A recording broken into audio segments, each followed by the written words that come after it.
नमस्कार साथियों, एग्जाम सारथी YouTube channel में आप सभी का स्वागत है। दोस्तों, इस वीडियो में हम देखने वाले हैं फोर्थ ग्रेड भर्ती के स्क्रूटनी फॉर्म कैसे भरने हैं। नया प्रारूप जो आज जारी हुआ है फोर्थ ग्रेड भर्ती का, जैसे ही आज 9 फरवरी के दिन से फोर्थ ग्रेड के स्क्रूटनी फॉर्म भरे जाने शुरू हुए, तो उसके बाद से हमने जो है फॉर्म फिलअप करे कुछ कैंडिडेट्स के, जिसमें कि नया प्रारूप देखने को मिला है। क्या है ये नया प्रारूप, कौन-कौन से डॉक्यूमेंट सबके लिए अनिवार्य हैं ऑनलाइन अपलोड करने। पहले कम डॉक्यूमेंट्स मांगे जाते थे ऑनलाइन, लेकिन अब की बार 2-4 डॉक्यूमेंट एक्स्ट्रा मांगे गए हैं जो कोई अनिवार्य है आपको अपलोड करने। बाकी सारे डॉक्यूमेंट जो है वो आप चाहें तो अपलोड कर सकते हैं या बाद में भी जो है ऑफलाइन डीवी के साथ समय दे सकते हैं। तो सब कुछ जानने के लिए, पूरा प्रोसेस जानने के लिए वीडियो को बिना स्किप किए आखिर तक जरूर देखिएगा। तो चैनल पर नए हैं तो चैनल को सब्सक्राइब जरूर कर लीजिएगा, क्योंकि सबसे पहले फोर्थ ग्रेड भर्ती से संबंधित सारी अपडेट आपको यहाँ मिल जाएगी। दोस्तों, चलिए शुरू करते हैं। सबसे पहले तो बात करते हैं कि पहला स्टेप क्या है लॉगिन करने का स्क्रूटनी फॉर्म भरने के लिए। तो ऑनलाइन अप्लाई करने के लिए आप एसएसओ पोर्टल पर भी लॉगिन कर सकते हैं और रिक्रूटमेंट पोर्टल के थ्रू भी जो है लॉगिन कर सकते हैं। जिस भी माध्यम से आप करेंगे, एक ही जगह आपको जाना है इसमें। तो यहाँ पर आप जैसे ही लॉगिन करेंगे तो इसके बाद में ये लॉगिन की विंडो आएगी और फिर उसमें आप क्या करोगे, लॉगिन कर लोगे। लॉगिन के बाद में कुछ इस तरीके का आपका पूरा खुल जाएगा माय रिक्रूटमेंट का सेक्शन। अगर आप माय रिक्रूटमेंट वाले बटन पे क्लिक करते हो तो वहां पर आप ध्यान से देखोगे तो जिसने 2 गुना में क्वालिफाई किया है फोर्थ ग्रेड में, उनके यहाँ पर ये एक नया बटन आ रहा है, डिटेल फॉर्म कम स्क्रूटनी। इस पे आप क्लिक करेंगे। इस पे क्लिक करने के बाद में दोस्तों यहाँ पर आप देख सकते हैं कि फोर्थ ग्रेड क्या जो है ऑप्शन आ गया, पोस्ट नेम, और यहाँ पर अप्लाई नाउ का बटन आ गया। स्टार्ट डेट और एंड डेट दोनों दी हुई है, 23 फरवरी तक ये भरे जाएंगे। तो आराम से आप भर सकते हैं, कोई जल्दी नहीं है। इस पे आप क्लिक करेंगे अप्लाई नाउ पे, तो नेक्स्ट आपके सामने एक पॉपअप विंडो आ जाएगी जिसमें आपको टिक मार्क करके ओके कर देना है।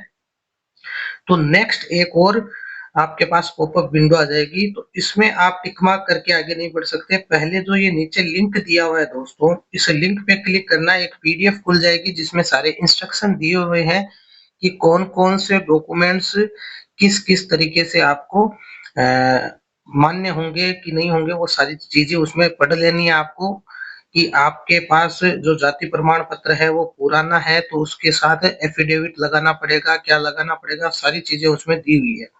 और अगर आपको नहीं पता है तो हमने प्रीवियस वीडियो में सारी जानकारी दी है। जिनके भी कोई मिस्टेक है डॉक्यूमेंट्स में या पुराना जाति प्रमाण पत्र है तो इसके लिए एफिडेविट बनाना है। एफिडेविट का फॉर्मेट भी हम नीचे डिस्क्रिप्शन में आपको दे देंगे कि अगर पुराना जाति प्रमाण पत्र है तो उसका अलग से एफिडेविट क्या लगेगा, इस वीडियो में भी दे देंगे, पिछले वीडियो में भी सारे दिए हुए हैं।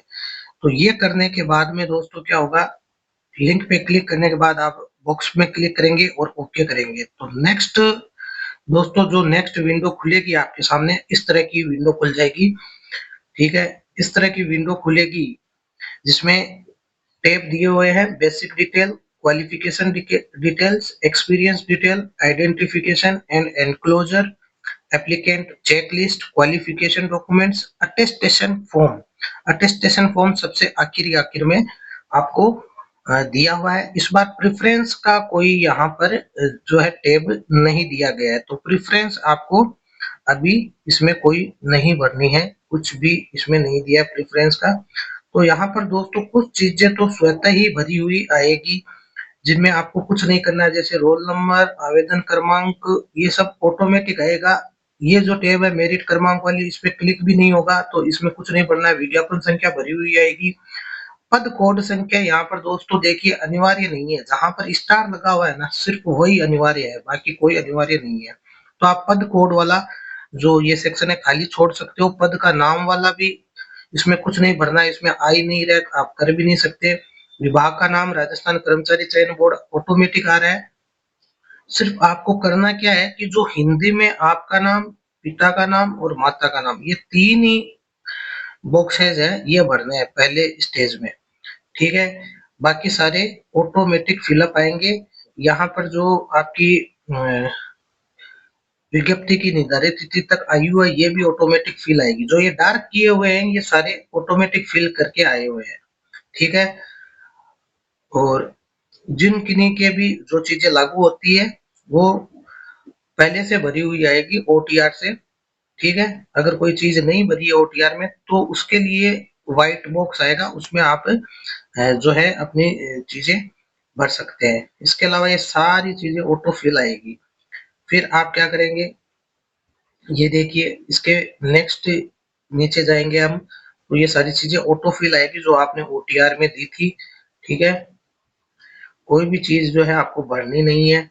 अगर आपने नहीं दी थी और आप पर लागू होती है तो आप भर सकते हैं। तो ओटीआर में जो जो चीजें आपने दी थी वो चीजें यहाँ पर ऑटो फिल होकर आ रही है। एड्रेस जो है इंग्लिश में तो आपने जो दिया था वो लिखा हुआ आएगा, लेकिन हिंदी में जो है यहाँ पर आपको नीचे भरना पड़ेगा। और हिंदी का कीबोर्ड यहाँ पर जो है जो वर्चुअल कीबोर्ड खुल जाएगा उससे आप जो है लिख सकते हैं। बाकी ये डिस्ट्रिक्ट और शहर वगैरह, फोन नंबर आपको ऐड करने होंगे, पिन कोड वगैरह, ये खाली ये वाला ऑप्शन भरना है। फिर सेव नेक्स्ट पे क्लिक करना है। सारी चीजें सेव होने के बाद क्वालिफिकेशन डिटेल्स वाला पेज खुल जाएगा दोस्तों। इसमें क्या है क्वालिफिकेशन डिटेल्स में कि जो फोर्थ ग्रेड के लिए आवश्यक है, इसेंशियल है, जैसे कि 10वीं की मार्कशीट, तो वो ऑटोमेटिक ही आपके भरी हुई आएगी। एसएसओ जो ओटीआर है वहां से ये सारी डिटेल आएगी। ठीक है, और इसमें भी आपको कुछ डिटेल ऐड करनी होगी। ठीक है, वो नेक्स्ट पेज में देखेंगे क्या ऐड करनी है। तो ये जो पूरी 10वीं की डिटेल है, 10th की डिटेल है, वो यहाँ आ जाएगी। और इसको स्क्रॉल करना है राइट हैंड साइड में, तो इसमें आगे और भी टैब है, वो भी हम देखेंगे। ये देखिए, जब आप स्क्रॉल करेंगे इसको राइट हैंड साइड में, इस साइड आप स्क्रॉल करके आएंगे तो ये बॉक्सेस और दिखाई देंगे। तो इनमें आपको ये कुल अंक और प्राप्तांक ये भरने हैं, बाकी सारी चीजें ऑटोमेटिक आएगी। कोर्स की अवधि 12 महीने, महीने में भरनी है तो 12 महीने। फिर जिस तारीख को आपकी मार्कशीट रिजल्ट जारी हुआ, मार्कशीट में जो तारीख दी हुई है नीचे वो वाली आ जाएगी। और इसके बाद में दोस्तों सबसे महत्वपूर्ण यहाँ पर डॉक्यूमेंट अपलोड करना है। इसमें ध्यान रखें, मार्कशीट प्लस सर्टिफिकेट दोनों एक ही पीडीएफ बना करके यहाँ पर अपलोड कर सकते हैं आप। और इसमें एक नई चीज भी आई है कि अब आप जो है 1.5 MB तक की फाइल अपलोड कर सकते हैं। पहले दिक्कत आ रही थी 400 KB में, तो अब आप 1.5 MB तक की फाइल अपलोड कर सकते हैं। तो कोई दिक्कत नहीं है, आराम से मर्ज कीजिए मार्कशीट और सर्टिफिकेट को और फिर यहाँ पर अपलोड करनी है। ध्यान रखें, दोनों को मर्ज करके ही अपलोड करनी है, केवल 10th की मार्कशीट अपलोड नहीं करनी है, सर्टिफिकेट भी उसमें होना चाहिए साथ में। क्योंकि यहाँ पर एक ही ऑप्शन आ रहा है, 10th के लिए एक ही ऑप्शन आ रहा है, तो उसी में आपकी मार्कशीट आ जाएगी और उसी में सर्टिफिकेट पीडीएफ में आ जाएगा। उसके बाद हायर सेकेंडरी आप यानी कि 12वीं भरना चाहते हो तो इस बॉक्स में आप क्लिक करोगे और फिर ये खुल जाएंगे सारे डब्बे। सेम इसी प्रोसीजर से सारी चीजें आपको अपलोड करनी है मैनुअली। अगर आप ग्रेजुएशन का देना चाहते हो तो इस बॉक्स पे क्लिक कीजिए और फिर ये छोटा सा जो बॉक्स दिया हुआ है यहाँ पर, ये देखिए, इस पे टिक करेंगे तो ये सारे के सारे डब्बे खुल जाएंगे डिटेल भरने के लिए। अदरवाइज ये लॉक रहेंगे, ब्लैंक रहेंगे, डार्क होके। इसके लिए अगर आप ग्रेजुएशन का भरना चाहते हैं तो यहाँ पे सारी डिटेल आप भरेंगे। फिर पोस्ट ग्रेजुएशन का आप चाहें तो भर सकते हैं। इसी तरह बीएड के लिए आप भरना चाहें तो भर सकते हैं। इसके अलावा कोई पात्रता परीक्षा है आपकी, गेट सेट गेट, उनका आप चाहें तो भर सकते हैं। RSCIT के लिए यहाँ पर आपको हिंदी में टाइप करना होगा। आप आर जैसे ही टिक करेंगे तो यहाँ टैब खुलेगा, तो आप लिखेंगे सर्टिफिकेट कोर्स लिख सकते हैं या प्रमाण पत्र के लिए लिख सकते हैं। दोस्तों यहाँ पर एक दिक्कत ये आ रही है कि आप प्रमाण पत्र लिखते हो RSCIT के लिए, प्रमाण पत्र कोर्स, ठीक है, प्रमाण पत्र लिखते हो, सर्टिफिकेट को प्रमाण पत्र ही कहते हैं। अगर आप प्रमाण लिखते हो प्रमाण पत्र, तो इसमें प के नीचे र बनने वाला आपको कंप्यूटर की स्क्रीन में जो कीबोर्ड आएगा उसमें देखने को नहीं मिलेगा।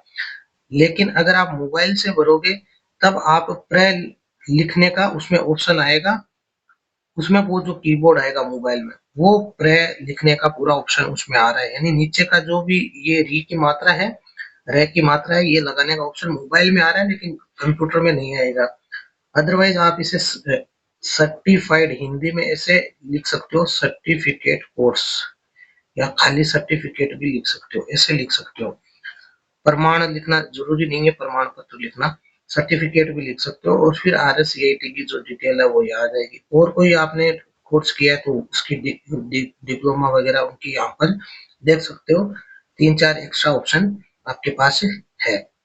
नेक्स्ट दोस्तों, शिक्षा संबंधी जो भी है, अगर किसी ने 10वीं उत्तीर्ण नहीं की है तो उनके लिए ये है, अदरवाइज आपको खाली छोड़नी है। इंटर्नशिप अगर आपने कुछ की है तो यहाँ भर सकते हो, अदरवाइज खाली छोड़नी है।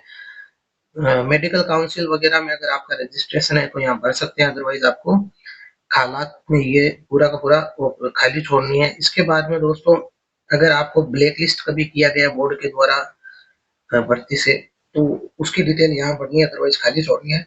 सेव नेक्स्ट पर क्लिक करेंगे दोस्तों और उसके बाद में नेक्स्ट टैब आपके सामने कुछ इस प्रकार की आ जाएगी।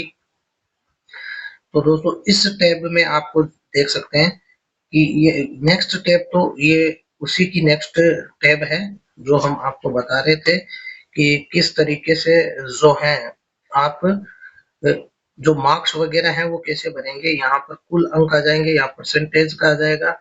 ये क्लिक टू फेच वाला यहाँ पर काम नहीं कर रहा है तो इस पे आप क्लिक ना करें। यहाँ मैनुअली आप सारी चीजें भरेंगे। 12 महीने का 12th हो जाएगी, अगर ग्रेजुएशन है तो आपकी 36 महीने की, BSc है तो, अगर बीटेक है तो 48 महीने की है। किसी की अगर बैक है तो उसके बारे में आपको थोड़ा सा हो सकता है कि आपने बैक का एग्जाम दिया हो 1 साल बाद में लगा आपका, 4th ईयर में, अगर आपने लास्ट ईयर में, अगर लास्ट में जाके आपने दिया तो उस स्थिति में क्या है कि वैसे कोर्स की अवधि तो 48 महीने ही है, लेकिन अगर आपके बैक आई है तो वो 48 से ज्यादा हो गई। तो आपको करना कुछ नहीं है, यहाँ पे सिंपली कंफ्यूज नहीं रहना है, आपको 48 ही रख देनी है, बाकी वहां पर स्पष्ट कर देना, क्योंकि कोर्स की अवधि तो वाकई में 48 महीने की होती है बीटेक में और BSc में 36 की। तो आपको बैक वाला वो नहीं रखनी है हेडेक, वो वहां पर आप क्लियर कर देना उनको। फिर यहाँ पे डॉक्यूमेंट अपलोड हो जाएगा, कोई डॉक्यूमेंट गलत अपलोड हो जाता है तो यहाँ क्रॉस पे क्लिक करके आप डिलीट करके दोबारा भी अपलोड कर सकते हैं। तो इसके बाद में दोस्तों जो नेक्स्ट टैब खुलेगी वो ये वाली है, जो आपके सामने आराम से आप देख सकते हो, एक्सपीरियंस डिटेल वाली। तो इस 4th ग्रेड में कोई एक्सपीरियंस नहीं मांगा है तो लगभग सबको खाली ही छोड़नी है इस वाली टैब को, कुछ नहीं भरना है इसमें। अगर आपके पास कोई पुरस्कार या आयु सीमा में छूट चाहते हैं तब जरूर आप इसको भर सकते हैं, अदरवाइज जो है ये सारे के सारे जो आपके लिए खाली ही रहेगा ये पूरी टैब। और सेव नेक्स्ट पर क्लिक करके आपको आगे बढ़ जाना है।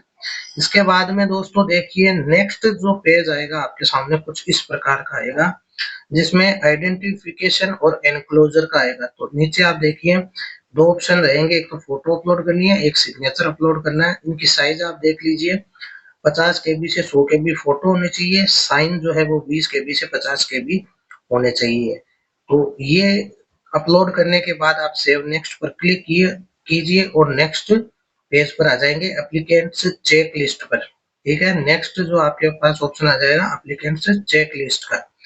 तो इसमें भी आप देख सकते हो दोस्तों क्या क्या ऑप्शन है। तो यहाँ पर दोस्तों अभ्यर्थी की अनिवार्य शैक्षणिक योग्यता विज्ञप्ति में निर्धारित योग्यता के सर्वथा अनुरूप है या उससे भिन्न है। तो अगर आपने 10वीं की है तो सर्वथा अनुरूप ही होगी, 10वीं के अलावा कुछ किया है तो उससे भिन्न वाले पर क्लिक करना है। अभ्यर्थी ने आवेदन की अंतिम तिथि तक अनिवार्य शैक्षणिक योग्यता प्राप्त कर ली थी या उसके बाद। अगर आपने आवेदन करने से पहले तक अगर योग्यता 10वीं पास कर ली थी तो इधर टिक करना है, अगर नहीं की तो इधर टिक करना है। यदि अभ्यर्थी द्वारा आवेदन के समय अनिवार्य शैक्षणिक योग्यता में उत्तीर्णता प्राप्त नहीं की गई थी तो क्या अभ्यर्थी की जो तिथि उस परीक्षा के अंतिम वर्ष के पाठ्यक्रम की परीक्षा में सम्मिलित हो चुका था, तो इसमें ये वाला भरना है अगर आपने पहले कर चुके हो तो। और अगर बाद में किया है आपने, यानी बाद में आपने अंतिम वर्ष के जो पाठ्यक्रम की परीक्षा में सम्मिलित हो चुके थे आप, तभी नहीं हो चुके थे तो यहाँ करना है। दोस्तों एक्चुअल में तो ये ऑप्शन किसी के लागू ही नहीं होता है जो जिन्होंने 10वीं कर ली है, लेकिन फिर भी इसमें आगे नहीं बढ़ रहा है, तो कहीं ना कहीं ये आपको टिक तो करना ही पड़ेगा इसमें, क्योंकि इसमें इसके अलावा आगे नहीं बढ़ रहा है। और नेक्स्ट जो ये वाला है, क्या अभ्यर्थी द्वारा अनिवार्य शैक्षणिक योग्यता आयोग की परीक्षा की तिथि तक उत्तीर्ण कर ली थी, तो इसमें भी ये भरना है, क्योंकि इसमें भी आगे बढ़ नहीं पा रहा है। ये वाला ऑप्शन जो है, ये ई वाला साक्षात्कार की स्थिति में इसमें साक्षात्कार है ही नहीं, तो इसको आप खाली छोड़ सकते हो, लेकिन ये 4 टैब तो आपको भरने अनिवार्य है इसमें, ऐसा है। ठीक है, इसके बाद में दोस्तों जो नीचे आ रहा है कि अभ्यर्थी जो है आवेदन और प्रवेश पत्र में अंकित अपनी श्रेणी में ही है या उससे भिन्न श्रेणी में है, तो अगर आप सेम श्रेणी में हो, जैसे ओबीसी नॉन क्रीमिलियर में ही हो और पहले क्रीमिलियर में नहीं थे, नॉन क्रीमिलियर में ही थे आवेदन के समय, तो यही भरना है। अगर अगर आपने जो है श्रेणी चेंज की है बाद में, तो उसमें ये भिन्न श्रेणी आएगा और फिर आपको आरक्षण का लाभ नहीं मिलेगा नॉन क्रीमिलियर में। इसी तरीके से आवेदन की तिथि से पूर्व आरक्षित श्रेणी में आ गए थे तो ये वाला, नहीं तो ये वाला। यदि अभ्यर्थी आरक्षित श्रेणी का है तो राजस्थान का मूल निवास आपने प्रस्तुत किया है तो ये, अदरवाइज बाहर वाले ये। टीएसपी एरिया के हैं तो हाँ, टीएसपी एरिया वालों के लिए इसमें लागू होगा कि अगर आप टीएसपी एरिया के निवास संबंधी हैं तो हाँ कीजिए, टीएसपी एरिया के निवास संबंधी केवल टीएसपी क्षेत्र की भर्ती हेतु लागू होगा ये, तो इसमें आपको खाली छोड़ना है। इसके बाद में यदि अभ्यर्थी आरक्षित श्रेणी का किंतु उसका अन्य राज्य से बाहर हुआ है, तो इसमें भी आपको खाली छोड़ना, कुछ नहीं भरना है। अगर राज्य के बाहर से हुए हैं, आप पे लागू है तो ही भरना है दोस्तों। इसके बाद में अनुभव वाला है, तो अनुभव वाला जो है, यदि परीक्षा में कोई अनुभव संबंधी कुछ नहीं मांगा गया है तो ये तीनों ही ऑप्शन आपको जो है खाली छोड़ना है। यहाँ पर लिखा हुआ है अनुभव संबंधी जो चीजें हैं वो आपको खाली छोड़नी है, कुछ नहीं बनना है। इसके बाद में ये ऑटोमेटिक भरी हुई आएगी आपकी अभ्यर्थी की विज्ञप्ति तक निर्धारित जो तिथि है 1/1/2026, तो आपकी एज यहाँ पर ऑटोमेटिक भरी हुई आ जाएगी। आयु सीमा जो विज्ञप्ति की न्यूनतम 18 अधिकतम 40 आपको फिलअप करनी है, और उसके बाद में आप जब नीचे जाएंगे तो कुछ और चीजें देखने को मिलेगी, जैसे कि ये अधिकतम आयु सीमा में अगर आप छूट चाहते हैं तो अपनी कैटेगरी के अनुसार आप टिक कर सकते हैं। 40 से ऊपर वाले जो भी हैं, अगर वो छूट लेना चाहते हैं तो अपनी कैटेगरी के अनुसार यहाँ पर टिक मार्क कर सकते हैं, अदरवाइज बाकी सबको जो 40 से कम साल वाले हैं उनको खाली छोड़ना है ये। इसमें जो 40 से ऊपर वाले हैं उनके लिए ये, और यहाँ पर सेव नेक्स्ट करके आगे बढ़ना है।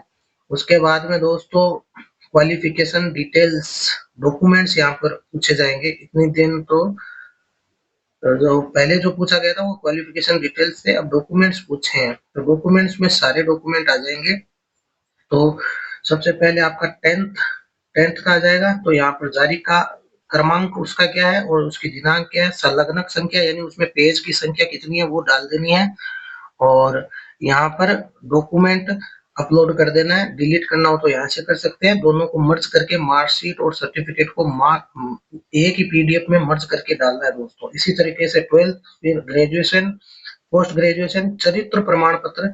यहाँ पर दोस्तों चरित्र प्रमाण पत्र जो आपने बनवाए हैं, और साथ के साथ आप चाहें तो स्कूल वाला भी इसी में पीडीएफ में ऐड करके डाल सकते हैं। अगर मान लीजिए कि आप स्कूल वाला यहाँ नहीं लगाते हैं तो नीचे एक और ऑप्शन आ रहा है चरित्र प्रमाण पत्र का, ये देखिए नीचे एक और ऑप्शन आएगा, ये रहे, ये आपके राजपत्रित जो अलग अलग चरित्र प्रमाण पत्र आपने बनवाए हैं वो यहाँ नीचे डालने का ऑप्शन आ रहा है। तो आप चाहें तो ऊपर वाले में डाल सकते हैं, अदरवाइज उसको खाली छोड़ सकते हैं, क्योंकि यहाँ पर आप देख सकते हो कि दोस्तों जिस जिस ऑप्शन के आगे स्टार लगा हुआ है रेड में, केवल वही भरना अनिवार्य है, बाकी सबको भरना अनिवार्य नहीं है, सब अपलोड करना अनिवार्य नहीं है। तो इस चरित्र प्रमाण पत्र वाले ऑप्शन को आप खाली छोड़ सकते हैं। एनओसी जो सरकारी कर्मचारी है केवल उन्हीं के लागू होती है, तो वो यहाँ पर भरेंगे। मूल निवास यहाँ अपलोड आप करेंगे, ठीक है। मूल निवास हालांकि इसमें स्टार नहीं है तो इसको आप खाली भी छोड़ सकते हैं, बाद में ऑफलाइन के समय आप दे सकते हैं। या फिर यहाँ से आप फेच करना चाहें ऑनलाइन तो फेच भी हो जाएगा ये आपका, अगर ओटीआर में दिया हुआ है तो कुछ चीजें यहाँ पर फेच हो जाएगी अगर ओटीआर में दी हुई है तो। इसके बाद में दोस्तों अटेस्टेशन फॉर्म, ये क्या है जो कि हमने आपको प्रीवियस वीडियो में भी बताया था, यहाँ डिस्क्रिप्शन में भी दे देंगे लिंक डाउनलोड करने का जिनको नहीं मिला है, और अभी आगे भी डिस्कस कर लेंगे। तो अटेस्टेशन फॉर्म ये भरना जरूरी है क्योंकि आपकी जो नेक्स्ट स्टेज है उसमें अटेस्टेशन फॉर्म ऑनलाइन भी भरा जा रहा है। तो ऑनलाइन जो भरेंगे ना अटेस्टेशन फॉर्म, वैसा का वैसा ऑफलाइन भी आपको भर के जो है उसमें अटेस्टेशन फॉर्म में राजपत्रित अधिकारी के नीचे नीचे साइन होते हैं, ये पुलिस वेरिफिकेशन के लिए होता है। तो ये ऑनलाइन तो अपलोड होगा ही होगा, ऑनलाइन भी इसमें डिटेल भरी जाएगी। फिर इसका जो प्रिंट आउट आप निकाल रहे हो वो भी आपको अलग से आपको इससे पहली वाली स्टेप में यहाँ पर अपलोड करना होगा, यहाँ पर अपलोड करना होगा। और यहाँ पर अपलोड करने के बाद में आप नेक्स्ट स्टेज पे जाकर के फिर अटेस्टेशन फॉर्म में जो जानकारियां भरी है वही ऑनलाइन भरोगे। ठीक है, तो ये अटेस्टेशन फॉर्म आपको नीचे डिस्क्रिप्शन में डाउनलोड करने के लिए मिल जाएगा, कोई दिक्कत नहीं है, प्रीवियस वीडियो में भी हमने आपको दिया है। तो अब दोस्तों यहाँ से फेच भी कर सकते हो मूल निवास के बाद में जाति प्रमाण पत्र। तो जाति प्रमाण पत्र आपका पहले कोई ओटीआर में डाला हुआ है तो ऑटोमेटिक फेच होके आ रहा है, तो यहाँ आपके पास कोई ऑप्शन नहीं है।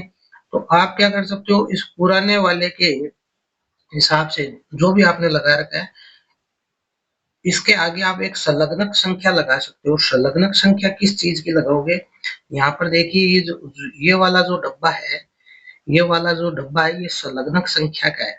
तो संलग्नक संख्या क्या लगाओगे दोस्तों, तो संलग्नक संख्या ये है कि जैसे अब जाति प्रमाण पत्र तो पुराना इसमें ऑटोमेटिक आ रहा है, तो अब आप नया कैसे लगाओगे, तो इसी में आप जब नीचे जाओगे दोस्तों, इसी में आप जब नीचे जाओगे तो ये देखिए यहाँ पर आ रहा है जाति शपथ पत्र, जाति शपथ पत्र ईडब्ल्यूएस ओबीसी एमबीसी।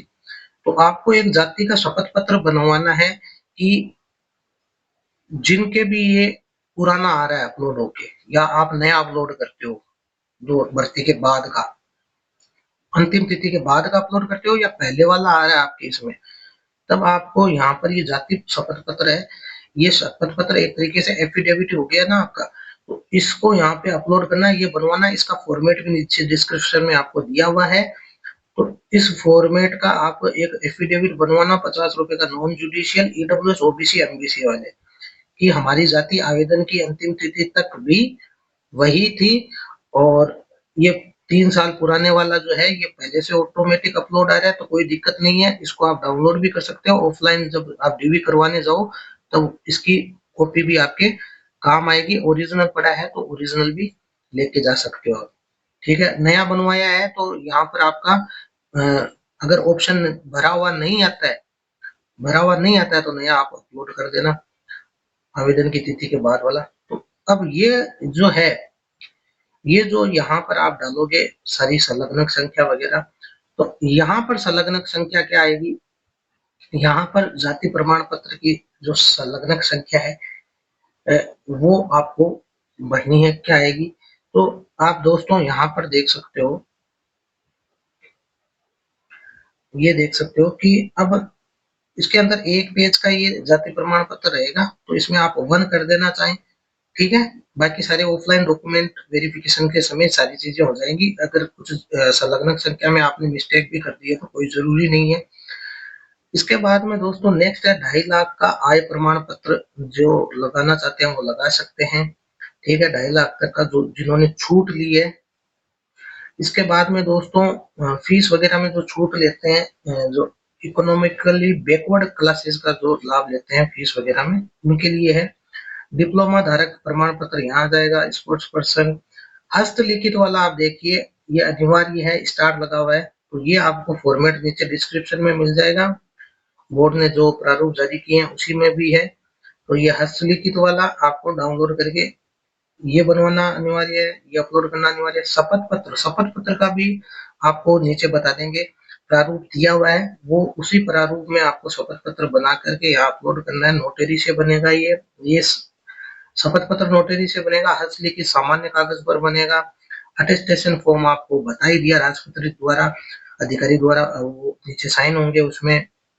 इसके बाद में दोस्तों जाति शपथ पत्र एफिडेविट आपको बता ही दिया। बच्चों का घोषणा पत्र है, ये भी अनिवार्य है, स्टार लगा हुआ है, तो इसको भी एफिडेविट पे बनवा करके आपको देना है।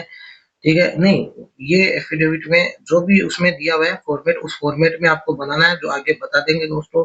इसके अलावा दहेज धूम्रपान वाला शपथ पत्र है, ये भी आपको बना करके अपलोड करना अनिवार्य है। इसी तरीके से राजपत्रित जो अधिकारियों द्वारा जो चरित्र प्रमाण पत्र बनवाए गए थे, दो अलग अलग राजपत्रित अधिकारियों से बनवाने हैं, दो अलग अलग, उनकी क्रम संख्या और दिनांक और यहाँ पर संलग्नक संख्या उसमें कितने पेज है वो डाल करके आप लिख सकते हो। जैसे दो बना रहे हो तो दो यहाँ पर आ जाएगा। अब इसमें क्रमांक संख्या आप खुद से ही अपने जो चरित्र प्रमाण पत्र पे एक पर लगा दो 1, एक पर लगा दो 2, तो क्रमांक संख्या इसकी 1 और 2 ऑटोमेटिक हो जाएगी, कोई दिक्कत नहीं है उसमें। संलग्न जो यहाँ पर संख्या मांगी गई है वो आप भर सकते हो, इसमें ज्यादा कुछ दिक्कत आने वाली नहीं है। एक जो आपका अंतिम संस्थान द्वारा चरित्र प्रमाण पत्र जारी किया गया था वो अनिवार्य रूप से अपलोड करना है। अगर किसी के पास नहीं है तो निकलवा कर ये स्कूल या कॉलेज जहाँ से भी आपने अंतिम की है, अगर मान लीजिए आपने पीजी की है, नहीं मिला है तो आप ग्रेजुएशन वाली कॉलेज से जाकर के भी निकलवा सकते हो, लगा सकते हो। 12वीं तक के डॉक्यूमेंट्स देख करके भी आप 12वीं का लगा सकते हो। धोखाधड़ी घोषणा पत्र शपथ पत्र ये आप चाहें तो बनवा करके अपलोड कर सकते हैं, अदरवाइज ऑफलाइन रिव्यू के समय आपको बनवाना है। भर्ती के लिए विशेष प्रमाण पत्र कोई जरूरी नहीं है, ये जिसपे स्टार नहीं है वो कोई जरूरी नहीं है। आय प्रमाण पत्र आप चाहो तो बनवा करके अपलोड कर सकते हो, बाद में अगर मांगा जाएगा तो देख लेना आप। स्वास्थ्य प्रमाण पत्र ये अभी जरूरी नहीं है। आयु में छूट का प्रमाण पत्र अगर आपने ली हो तो अन्य प्रमाण पत्र अगर आप कुछ लगाना चाहो तो लगा सकते हो। तो दोस्तों आपने देखा कि यहाँ पर कुछ डॉक्यूमेंट्स है जो कि अनिवार्य है, जैसे कि एक तो हो गया आपका चरित्र प्रमाण पत्र तीनों, ठीक है, दहेज धूम्रपान के लिए शपथ पत्र, बच्चों का घोषणा पत्र, एक शपथ सामान्य शपथ पत्र जिसका कि हम आपको देंगे प्रारूप, और हस्तलिखित वाला ये वाला अनिवार्य है, और एक अटेस्टेशन फॉर्म। बाकी आप चाहो तो लगाएं या ना लगाएं। नेक्स्ट दोस्तों ये होता है आपका अटेस्टेशन फॉर्म, जो पहले भी हमने डिस्कस कर दिया है कि कैपिटल लेटर्स में भरना है। यहाँ पर फोटो लगेगी आपकी लेटेस्ट, जिस पर की साइन होंगे आपके, और ये पुलिस डिपार्टमेंट में वेरिफिकेशन के लिए होता है। ब्लॉक लेटर्स में कैपिटल लेटर्स में भरना है, जैसे कि अगर आपका नाम राजू है तो कैपिटल में राजू, इस तरीके से इसको भरना है, राजू शर्मा। ठीक है, कहीं पे भी आपको छोटे अक्षरों का इस्तेमाल नहीं करना है। तो इस तरीके से सारी डिटेल्स भरनी है इसमें, जो हमने पहले ही सारा डिस्कस कर लिया है। अगर आपने नहीं देखा वो वीडियो तो उसमें जाकर के देख सकते हैं कि किस तरीके से अटेस्टेशन फॉर्म भरना है। ये सामान्य जो जानकारियां हैं उनको कैपिटल लेटर्स में ही भरनी होती है, और इसको डाउनलोड करने का ऑप्शन भी आपको नीचे डिस्क्रिप्शन में दे देंगे, वहां से आप डाउनलोड कर लीजिए अटेस्टेशन फॉर्म। और इसे भी राजपत्रित अधिकारियों द्वारा, यानी कि फर्स्ट ग्रेड के टीचर से आप क्या करवाएंगे, यहाँ पर साइन और उनकी मोहर लगा करके एक तरीके से अटेस्टेड करवाएंगे। यहाँ पर खुद के जो है साइन आ जाएंगे, डेट प्लेस, जिस दिन आप भरोगे उसी दिन आप यहाँ पर तारीख डाल सकते हैं। दोस्तों नेक्स्ट अब जो प्रारूप है चरित्र प्रमाण पत्र का प्रारूप, तो ये रहेगा, ये दो बनवाने हैं आपको फर्स्ट ग्रेड या राजपत्रित अधिकारी द्वारा, तो ये अनिवार्य है, इनको बनवा लेना। उसके बाद में अब जो फाइनल आप जब डाउनलोड करोगे अटेस्टेशन फॉर्म, यानी स्कूल में फॉर्म जमा करने के बाद, तो इस तरीके का आपके पास आ जाएगा प्रीव्यू। प्रीव्यू देखने के बाद आप फीस देख करके उसे डाउनलोड कर सकते हैं, जो कि आपने ऑनलाइन फॉर्म भरा उसको डाउनलोड करके आपको लेके जाना है। अब दोस्तों ये जो अलग अलग प्रारूप है, सामान्य घोषणा पत्र ये जब ऑफलाइन डीवी के लिए चाहिएगा तब आपको बनवाना है। इसके बाद में दोस्तों एक ये आपका आ गया संतान संबंधी जो आपको अपलोड करना है, तो इसे भी राजपत्रित अधिकारी द्वारा जो है बनवाना है। इसे नोटरी द्वारा नहीं बनवाना है, ये सामान्य कागज पर बनवाना है जो कि अपलोड होगा। एक अविवाहित का जो है सर्टिफिकेट, ये जो है आपको नॉन जुडिशियल, ये ऑफलाइन के समय चाहिए होगा, अभी नहीं चाहिए। इसके बाद में ये विवाहित वाला है, ये भी आपको अपलोड करना, जो जो विवाहित है उनके लिए। वैसे तो इसमें कोई अनिवार्य नहीं किया हुआ है, लेकिन आप इसे ऑफलाइन डीवी के लिए लेके जाना है। इसी तरीके से विधवा वाला भी ऑफलाइन डीवी के लिए लेके जाना है। परित्यक्ता का प्रारूप ये है, इसको लेके जाना है। और इसके अलावा जो 2006 से पूर्व जिनका विवाह है उनके लिए ये वाला प्रारूप है, ये बनवा के ले जाना है। एक ये सामान्य कागज पर वचन पत्र बनवाना है, ये लेके जाना है। और ये है दोस्तों शपथ पत्र, जो कि आपको अपलोड भी करना है। संविधान संबंधी प्रतिज्ञा या शपथ पत्र जिसे कहते हैं, तो ये भी आपको अपलोड करने हैं शपथ पत्र, जो कि उसमें अनिवार्य दिया हुआ है। इसके अलावा दोस्तों ये हस्ताक्षर प्रमाण पत्र जो है, हस्ताक्षर नमूना वाला, ये भी आपको अनिवार्य रूप से अपलोड करना है, तो इसको सामान्य कागज पर लेना है। इसी तरीके से ये जो टीएसपी वाले हैं उनके लिए विकल्प पत्र है, ये भी सामान्य कागज पर आपको खुद से ही इसमें जो भी आप लेना चाहते हो, टीएसपी नॉन टीएसपी, उसके हिसाब से टिक करके खुद से ही बनाना है। इसमें कुछ अटेस्टेड वगैरह कुछ नहीं है। और इसके अलावा ये विधवा परित्यक्ता जो पुनर्विवाह वालों में फोटो लगेगी, और उसके बाद में ये आपको सामान्य कागज पे बनाना है। तो ये सारे डॉक्यूमेंट्स हैं दोस्तों, जो कि आपको बनवा करके ले जाने हैं।